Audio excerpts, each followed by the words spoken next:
Welcome to our webinar, Beholding It Together, a sneak peek at the July 8 Women's Summit. I am your host, Lorraine Stutzman-Amstutz, Denominational Minister for Peace and Justice for Mennonite Church USA. And today I'm happy to be joined by two of our Women's Summit presenters, Sarah Bixler and Joanne Gallardo. Sarah is Associate Dean of the Seminary and teaches Formation and Practical Theology at Eastern Mennonite University in Harrisonburg, Virginia. Sarah also holds a PhD in Practical Theology and an MDiv from Princeton Theological Seminary. Welcome, Sarah. Joanne serves Indiana-Michigan Mennonite Conference as a co-conference minister. She has been in the Mennonite Church for over 23 years, originally from Northwest Ohio. Go Bucks. Joanne lives in Goshen, Indiana with her best friend Becca and her cat, Eliza.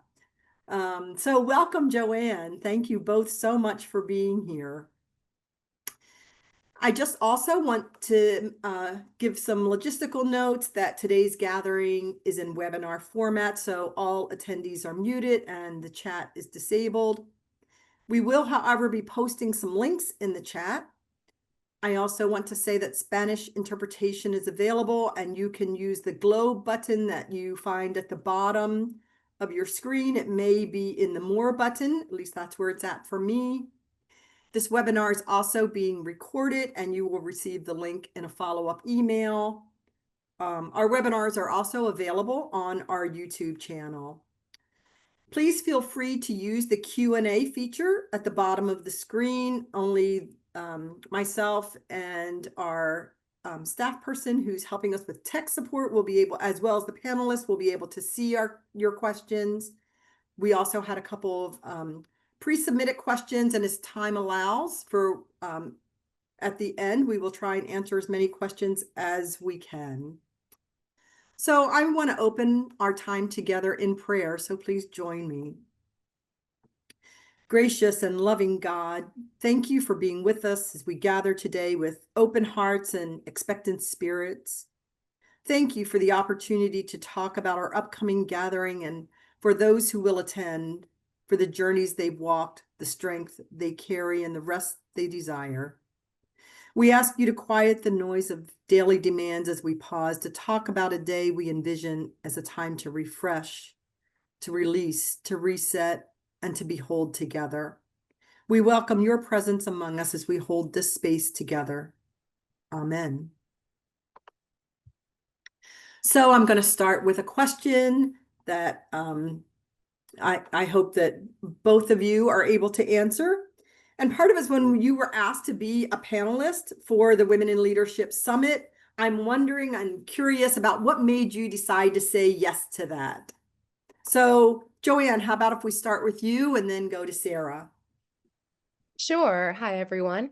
Excuse me. When I said yes, we were at a time in our country and still are where women are under attack, and so are a lot of other minoritized people.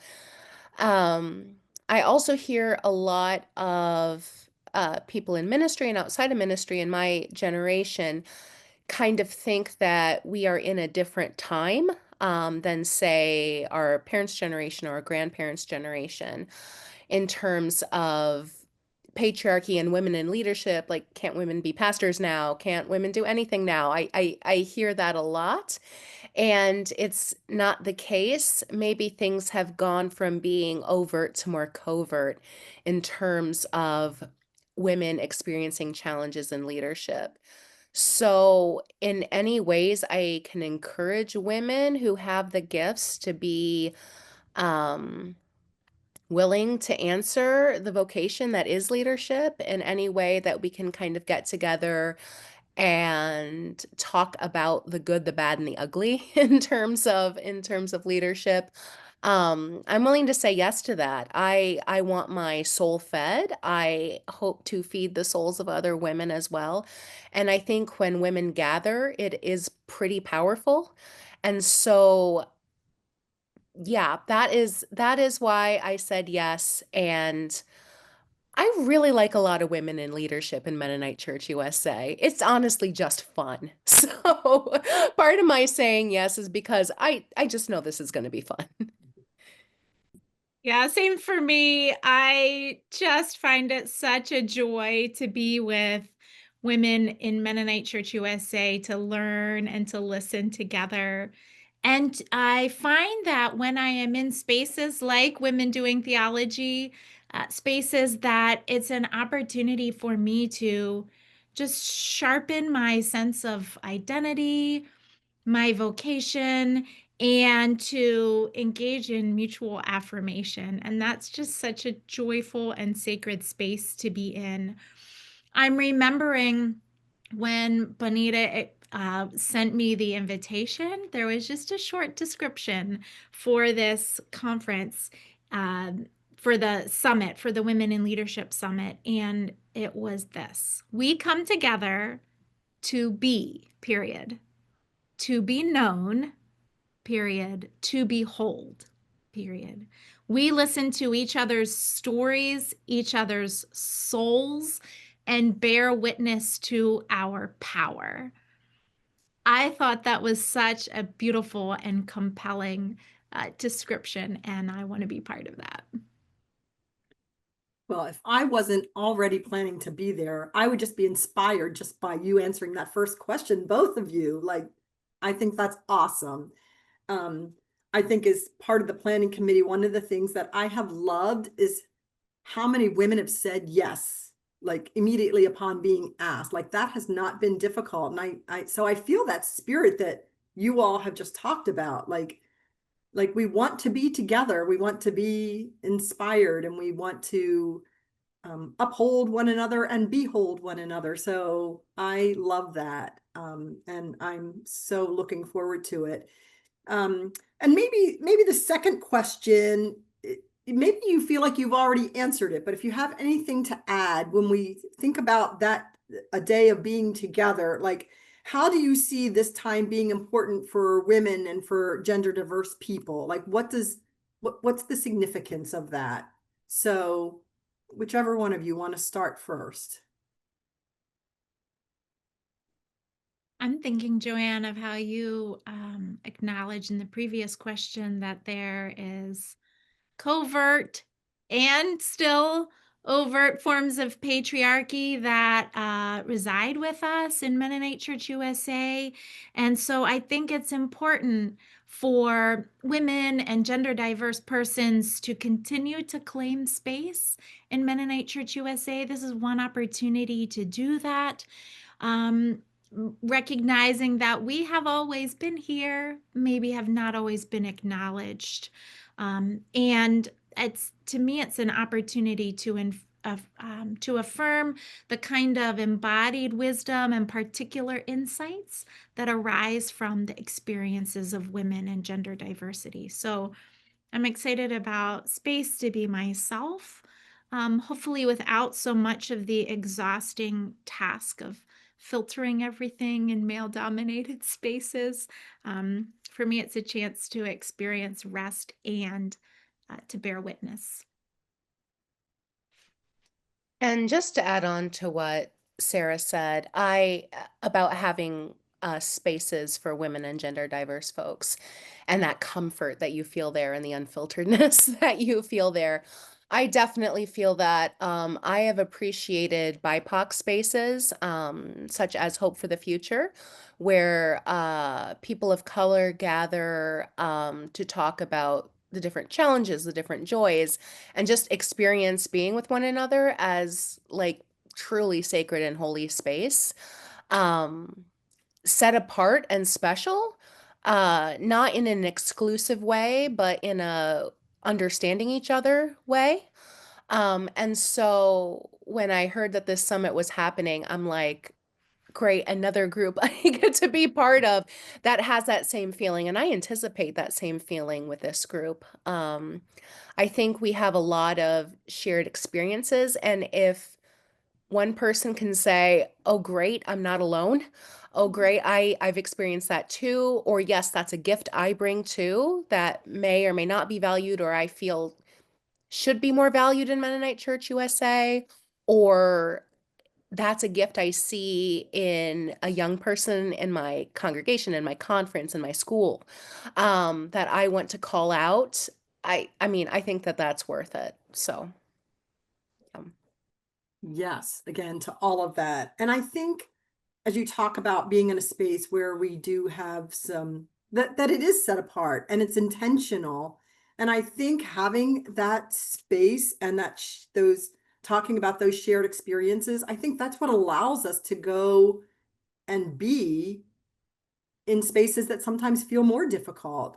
And I hear that, Joanne, when you're talking about hope for the future. And so that space gives maybe that time for renewal to go out and be in spaces that don't always feel that way. So yes, I hear that and appreciate that. Thank you.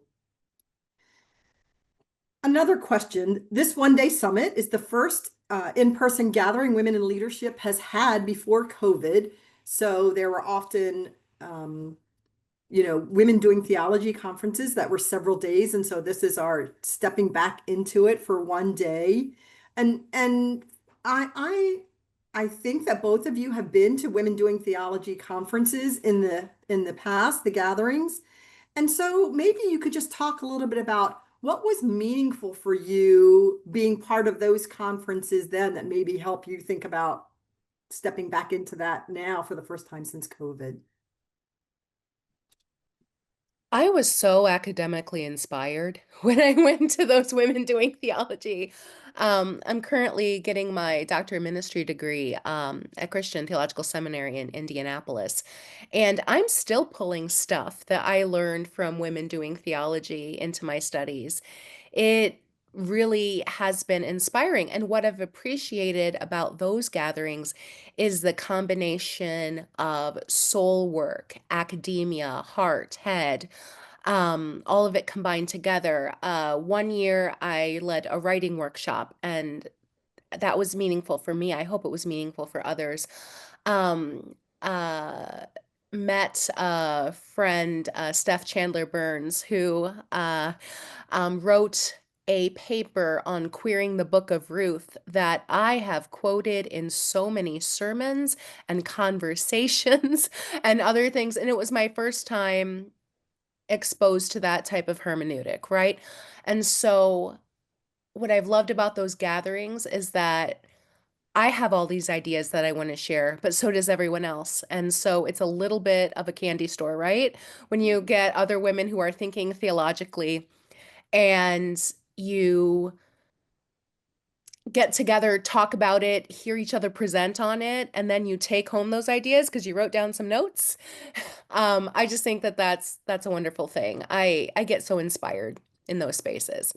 So hence the being excited about the Women in Leadership Conference. I believe I will also find that inspiring.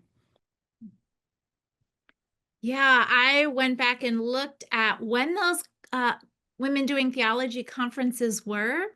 So I attended two, one in 2014 and another in 2018. And I was also really invigorated intellectually, but also, like you're saying, Joanne, in a very embodied and holistic fashion. The intellectual ideas that are present and just the synergy that's there among women who are thinking deeply and who are thinking holistically about theological reflection. I'm remembering that I was in graduate school both times I attended Women Doing Theology.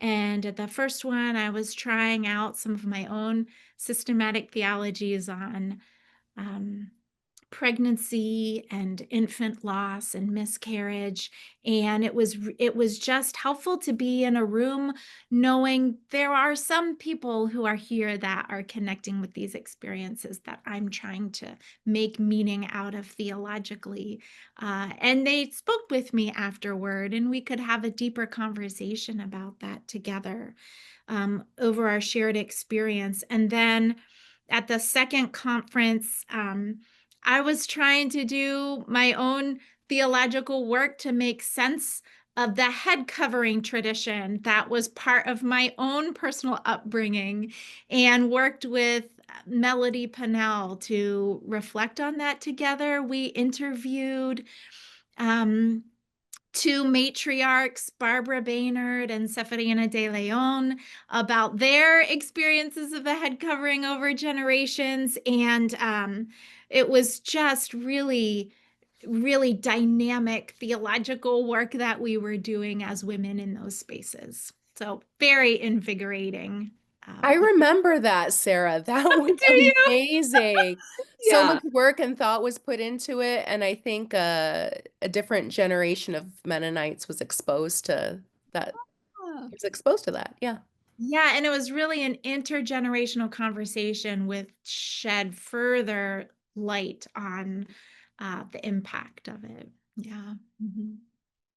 I love just hearing the memories that those gatherings invokes for, each of you. I know and I'm sure whoever we asked could talk about the different experiences, because there were so many opportunities. There were so many. I remember those seminars being hard to decide. I don't want to miss anything. Um, I mean, I think about, so for this day that we planned, obviously it's shorter. Obviously, we're not spending as much time together, but how do you see it being impactful in this time that we have together? Yeah, even though it's not a couple of days, there's no doubt that whenever um, women and gender diverse persons gather to uh, do theological work together, it's going to be impactful. There's going to be synergy, it increases the sense of power that's there. Um, and also, just in thinking about the day long format leading up immediately up to MenoCon, I'm hoping that this is more accessible for more people to be present at.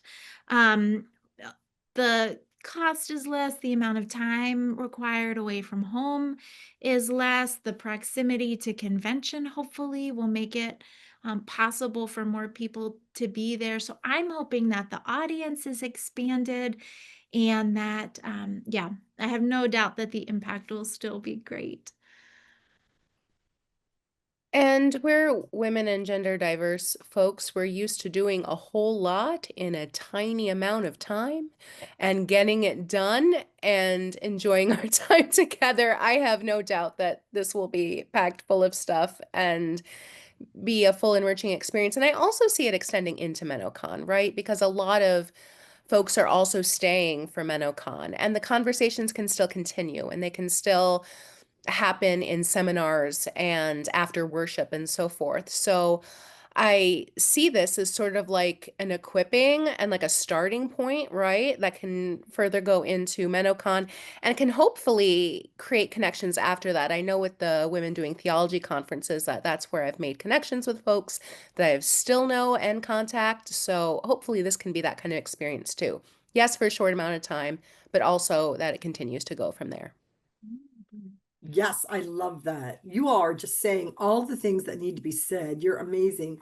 Because I mean, that is the hope, that there will be seminars during convention that we hope continues the conversation, because we know that in one day, obviously, we can't say it all. Well, we can't in 3 days either. But that idea that we can extend that time, because for many of us, we get to stay and be together and can continue those conversations. So I am so grateful for that, yes, the accessibility, that people who are coming for convention can come, if they can come a day earlier and be part of this, and then that gets to extend our time together. So yes, that's awesome. I'm so grateful that you see one day being as impactful because we'll be together, and so it will be. So that's awesome. Joanne, you spoke to this with in the very beginning when you talked about why you said yes to this. But just thinking again, if you have anything to add, and Sarah, for you as well, that what makes this a critical time to host this kind of event? Why now? Sort of like I said with the climate we're living in right now, I can't overstate enough that things are not good. They're downright perilous and dangerous for some of us, and some of us have some privilege that separates us from that, but some of us do not. Um, So I think it can be a time to seek to understand. I think that these spaces are also a time we get to recognize our privilege, right? Because our lived experience is not the lived experience of every single woman and gender of a diverse person that's going to walk through those doors. And it's not their job to educate us, but we are there to educate ourselves and bear witness to experience, right? And that's transformative. Um, and I think just as important as like activism and marching and being on the front lines is doing that work yourself, doing that education. I have a whole lot to learn from folks who are being very directly and very deeply impacted right now. I was just reflecting the other day that I'm bemoaning a lot of stuff, right? And I'm wringing my hands and whatnot. And it's impacted me, and I know people for whom it's just downright dangerous. It is not dangerous for me right now. Um, and I want to bear witness to those stories. I want to hear what's going on in different locations. That's not just my little Goshen Elkhart Mennonite bubble, right? We have women in leadership all over from various geographic locations. And I think it's important for all of us to do that, to take some space to listen to one another, to recognize our privilege, to recognize the different identities that we bring to this, because it truly is an intersectional time. When you bring women and gender diverse people together, there are going to be intersecting identities. And anytime we can give space to that, anytime we can educate ourselves, anytime we can support and bear witness, I think that that's an important time to do it. So, anytime is an important time to have this sort of thing, but especially now, a lot of anxiety, a lot of hurt, and a lot of danger, quite frankly. And if we can educate ourselves, educate other people, support ourselves, interact lovingly towards one another, just I hope to hug people if they want that. I think that that makes it a really critical time. I think any time is a time for this, but especially now. Mhm. Yeah, it's an opportunity to be together, to practice resistance, to remember that none of us is alone. Yeah, and I think too, I wonder how is this going to impact the conference that we have at MenoCon then? How's it going to frame and set the whole week and the opportunities that we'll have to practice um, our witness as Mennonite Church USA too? Thank you. Thank you.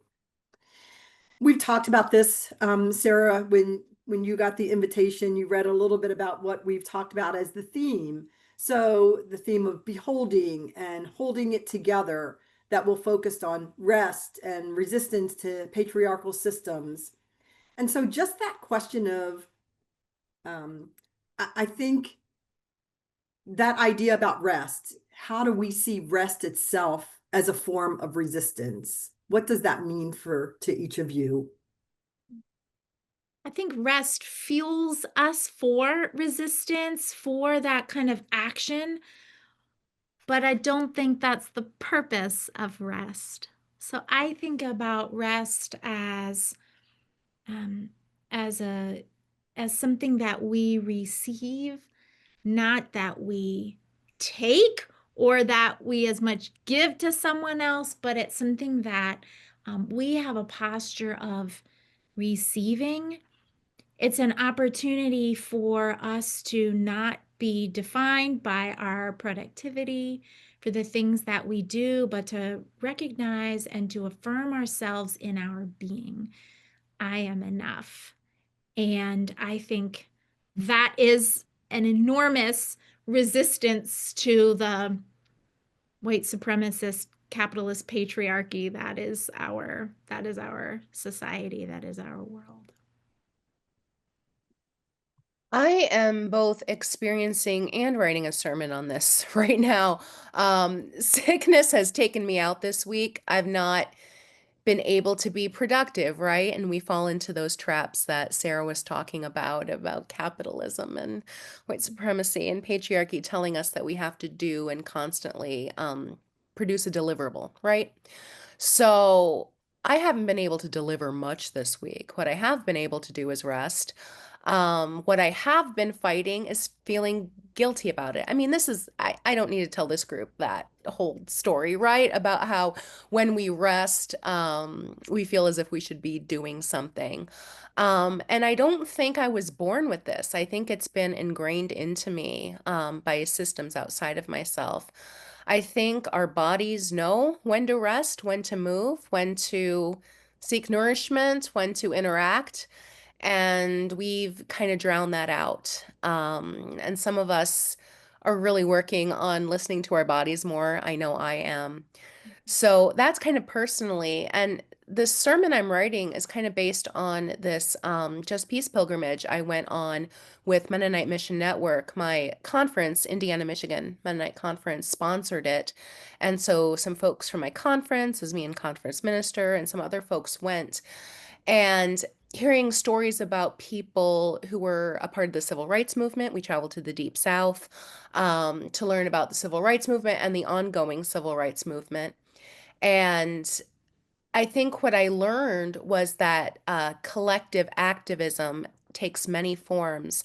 It's really easy to throw up our hands and say, but healthcare and immigration and our public schools and our libraries, and we can get really overwhelmed with that. And the great thing about community movement and community activism is that we don't all have to be doing the same thing. We also don't have to be all on at the same time. Like there are spaces for rest. You don't have to join every single activist thing out there. You don't have to feel like you're not a good person if you're not paying attention to every single last thing on the news. That's maddening. That's crazy making. Of course we have hearts and passion for it, and we also need times of rest. Sort of like Sarah was saying as well, just for our own well-being. And what I learned from the elders that were talking to us on this trip about the civil rights movement, like they're kind of done. Their job now is to tell the story and to let other people kind of run with that. And there are people running with that, and they're taking time to rest, tell their stories and rest. And I think this cycle of working in shifts almost for when we move and when we rest and when we talk and when we learn is how we're going to get through this. Um, and if it's your time to rest, I really hope you don't feel guilty about that. It's your time to rest. We all need times to rest. And maybe it's another person's time to move and act.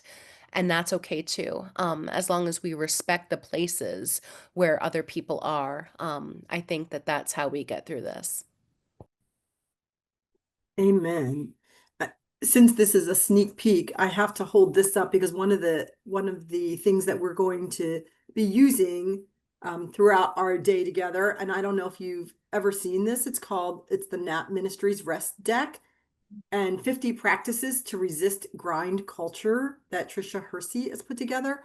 I honestly feel like I should be like sleeping with these under my pillow for those times where you feel like, oh, but I shouldn't, oh, but I can't. But it's all the what you've just spoken to, that culture that tells us that we shouldn't, that white supremacy, patriarchal systems that don't allow us, that we don't feel like we're in a judgment-free zone. We just don't. So how do we get to that point, and how do we encourage one another to do those things? So thank you both.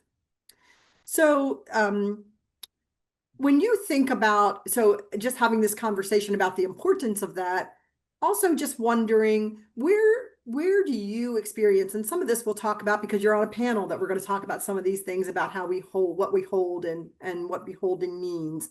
But where do you experience both exhaustion and resilience in the work that you each do?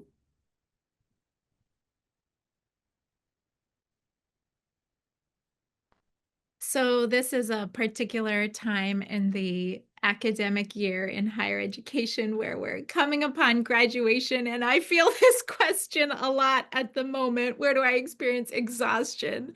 I'm in it right now, and I still have a little bit of time to go. There's just this relentless pace of being in higher education and being in an academic term. And for me in particular, as I teach and administrate, that just piles on the amount of things to pay attention to. This is the time of year where I really feel like I'm starting to have cognitive overload because of everything.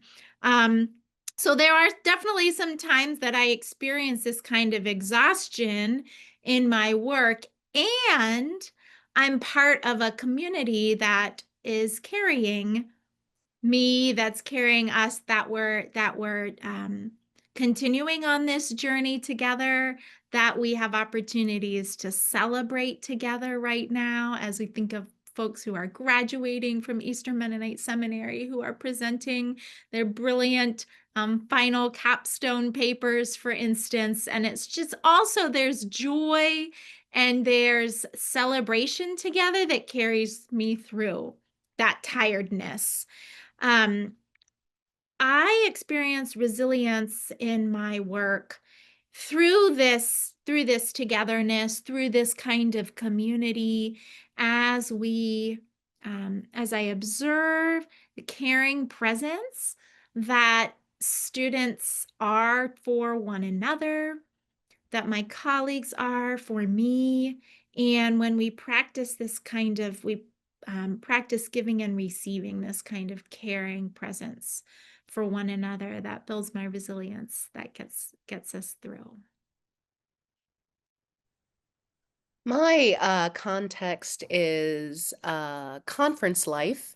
And so that has ebbs and flows of intense times and not so intense times. I'm just coming off a rather intense time, and I was so grateful that our missional leadership team, that's kind of our board, was able to receive the words when I said, I can't have anything more for 6 weeks. Don't ask me, don't hint, don't anything. They weren't, but like I had to state that like nothing more for 6 weeks. After 6 weeks, if you have some ideas or some time or it's something that needs my attention, that's totally fine. I just need 6 weeks to get my stuff done. And I'm blessed to have an amazing leadership team that totally received that and is totally supportive of me. So a lot of our work is with pastors and congregations. We work really hard to help congregation have healthy pastor congregation dynamics. Um, and it's also our work to make sure our pastors are supported, right? Whether that's supported by a conference, but supported by their congregation, or they have personal places to find support. And I see our pastors doing that. And in that, I see a lot of resilience. And like I said, exhaustion. I just sat with a pastor who was having probably the most awkward and difficult conversation I can imagine for a congregational pastor to have with a congregant. Um, and they're young and fairly new to ministry, and they did an amazing job. I was like taking notes myself from like in case this ever happens to me. And they were also able to step away from it at the end. I checked in with them, and it was an amazing act of resilience. I'm sure they were exhausted, but in the same time, in the same hand on the other side of the coin, there was resilience in that. And I wish that for every single one of our pastors in our conference. I wish that for myself. I pray for times of balance. I mean, all of us know that sometimes work kicks our butt and we're going to have to put in extra. We're going to have to be at work late. We're going to have to do all the things. And that's just what's we're asked to grind. Sort of like you said, like there are times when we grind, right? But to also be able to have our boundaries and set up and like what I tried to do with like 6 weeks and like after that, yes, just let me work on what I need to work on right now. So I'm coming out of that and feeling a lot better. I see our pastors doing that and advocating for themselves in congregations, which is really amazing. And I take notes from our pastors in our conference. They do a great job of this rest and resilience. And that's where I find inspiration to do it in my own life. I love that. I think all of this is inspiring because partly it's also about how, like you talked about, how do we set boundaries? How do we say this is what we need? And being, I think that's something to pay more attention to. What do I need? And often I think we don't um we feel bad for asking that question. Like it shouldn't be about us, but absolutely it should, because that's how we go forward, right? So thank you both. I'm wondering if there are specific practices that you feel like have sustained your ancestors and communities that you carry with you. This is about storytelling. We'll do that more when we're together for the day. So just thinking about that, what are some of those stories that you carry with you?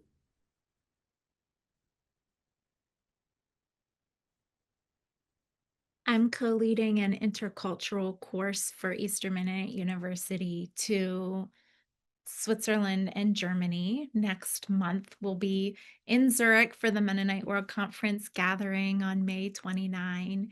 And so I've been digging into some of my own ancestral history from that part of the world. And I found this fabulous quote about my ancestors, Christian and Anna Gauman, who were imprisoned during the second generation of early Anabaptism in Bern in Switzerland. And the quote is that they were translated in English, stiff necked Anabaptists. And I've been carrying that description with me. I have really been drawn to it, and I've been reflecting on what does it mean to be stiff-necked? And so this practice of being stiff-necked, not to conform to social forces or expectations that may be particularly coercive, but to be able to metaphorically hold one's head up and to remember who you are and not to bow to those who would try to change you is something that I've been inspired by and trying to think about how do I put that into practice. There are also some more tangible practices that I've inherited from my grandmothers, reading academic books, no matter whether you've been to high school or college or not, singing together, gardening for two different purposes. One, to preserve food for the winter months, and two, to garden just to cultivate beauty that has no tangible benefit other than to spend moments in silence and awe, gazing at colors and shapes of plants and flowers. Those are some of my practices.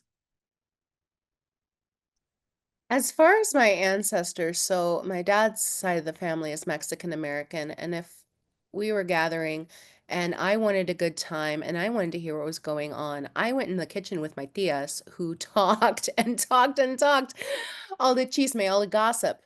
And I think we've been kind of conditioned as women and gender diverse people to say that gossip is horrible. It's a sin, it's bad, you don't talk. And of course, there's uh, gossip that's toxic, right? Like we don't want to spread misinformation and bad things about other people.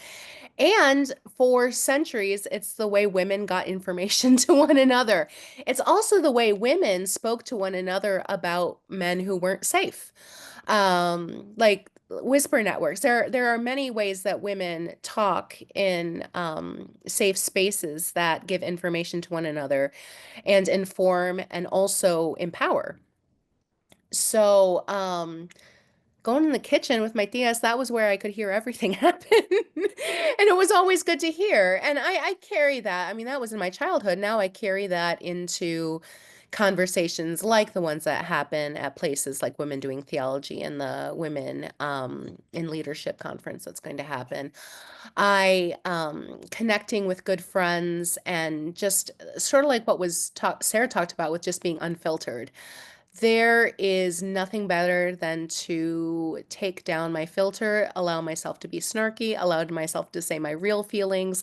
And there's something just so cleansing about that. Like, I'm not inauthentic, I'm not fake, but I can't always swear in the ways I want to when I'm in certain situations. That's not very professional. But there are times with my friends and people removed from the situations I'm in where that is totally appropriate and I can be fine and it feels really good. Um, and it was funny that Sarah mentioned flowers. I am a flower aficionado. I garden a little bit, but I don't have an extensive garden. But I wish I could pan around to my house. I would if it wasn't a mess. Flowers are everywhere. There's one, two, three, four, five, six bouquets going on here right now. And beauty for beauty's sake, I love what you said, Sarah. Yeah. Oh, there's also a vase in my bedroom full of daffodils. So seeing beauty is an amazing thing. That's one thing. I don't mean to be a consumerist and like spend all my money, but if there's something I will lay some serious coin down for, it's for some beautiful flowers, and that is enriching to my soul. It's so funny. I was just having a conversation with my daughter earlier today. We were looking at flowers and plants, and we've moved to a different place in the last couple years, and I don't have a garden. And I grew up with a large garden, and it's that idea of beauty and having my hands in the dirt that feels like that's a space to just be. You can't rush it. It happens when it happens. The flowers grow when they grow, and it's just the enjoyment of that. So I love the conversation around gardening and plants and flowers, because I think it puts us in a very different space than other spaces do for me. So I love that conversation. I just want to look, there were a couple of questions that came in. One was specifically about the intersection of racial, ethnic, socioeconomic, and other isms relates to patriarchy. And while we're not specifically talking, I mean, we are talking about that, but we will spend more time with that rather than answering that now during our summit together, because we'll have many diverse voices where that will be part of the conversation. So I just wanted to acknowledge that. But then also another question that came in was just how do we as women work in systems that still value men's leadership over women? And didn't know if there was any kind of comments you wanted to, how you wanted to respond to that while we're here together.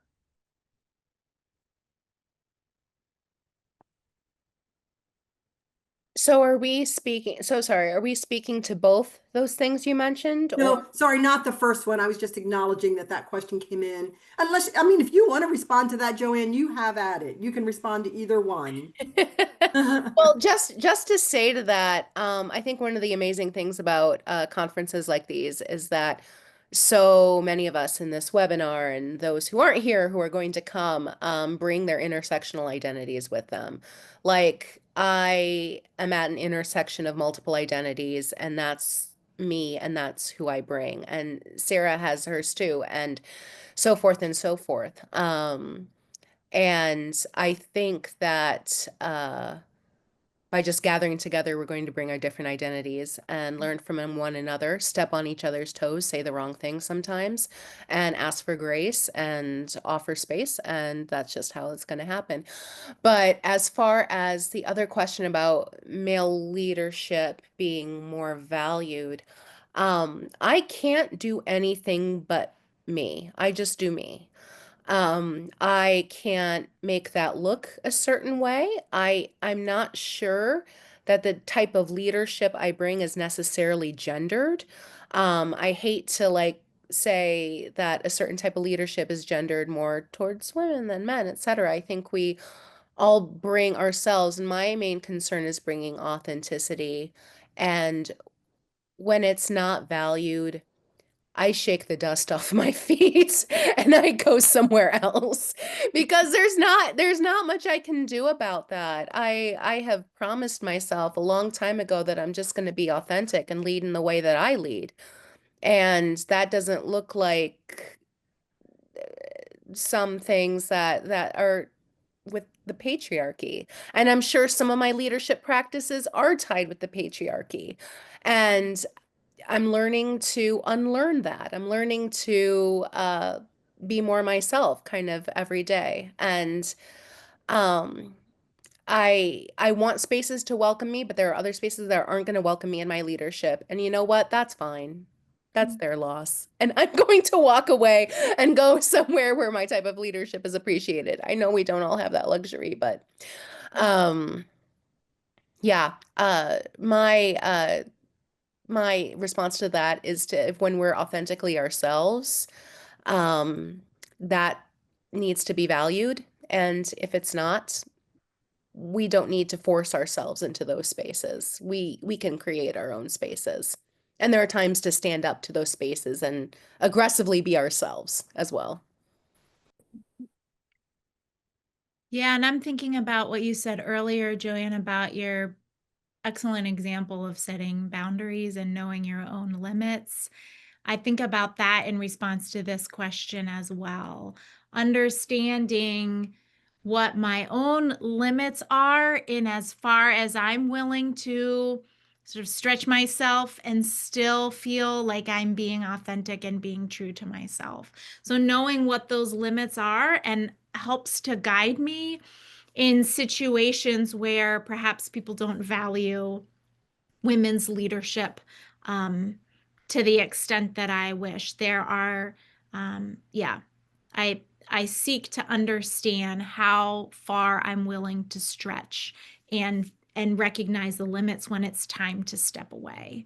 Um, I also think it's important to watch carefully the signs of women who have preceded us or who are proximate to us. I think we can learn a lot about um, about the levels of toxicity in a culture or in a community by being observant of others who are similar to us. So when I think about communities where I might be able to be authentic or not, I pay attention. What have other women experienced in some of these spaces? How long have they stayed? And or not? And that suggests something to me about the nature of that culture and whether or not I might be able to find some space for authenticity there myself. I also have really appreciated a reminder that a mentor gave me when I moved away and went to graduate school and was reflecting on how I had grown in my theology and my former community, I was assuming, hadn't. And she said, don't assume that you're the only one who's growing. And so I try to also be attentive for signs of growth, expansiveness in thinking, um, and to affirm and to watch for those subtle shifts, to name them, and to express um, my appreciation for them in order to help foster that kind of growth toward wholeness and welcome. What a wonderful note to close on. I so appreciate your authentic and honest and vulnerable responses to the questions. And as I said earlier, if I weren't already planning to be at the One Day Summit, I would be just rushing to register. So I want to thank you both for giving us kind of this sneak peek into kind of what your thinking has been in joining this one day together and the enthusiasm and the passion that you bring to it. I'm looking forward to hearing more from you and the others who will also be joining. We will have 8 panelists. We will have our keynote speaker. We will have music. We will have lots of things that we're doing together and lots of time for conversation. So I'm so looking forward to it. We do have the link in the chat to register for the summit. For those of you, there's the opportunity to register for just the one day or to hopefully stay for the entire convention, which we hope, so that the conversations can continue. Also encourage you to check out our Women in Leadership page on the MCUSA website, as well as right now we're in the middle of our Learn, Pray, Join on Undoing Patriarchy. So we have resources on that page, and we have a number of blogs that have been written and that are yet to come for this initiative that we're doing leading up to the summit. So again, you can also, for those of you who are interested, be sure to subscribe to our Piecemeal, MCUSA's weekly e-newsletter, which is also, I think, will be in the chat. And there's information about scholarship. We want to encourage people who aren't able to come to the summit. If finances is a reason you're unable to come, just encourage you to think we have scholarship money available, and we would love to have you be there and make sure that you ask about that, and we want to respond to that as well. So again, I just want to say in closing, thank you both very much. I hope everyone listening to this is feeling inspired as I am to join us for the one-day summit. We hope that this leads to more conversations together. And thank you all for being here, and certainly enjoy the rest of your day and the week. Thank you so much.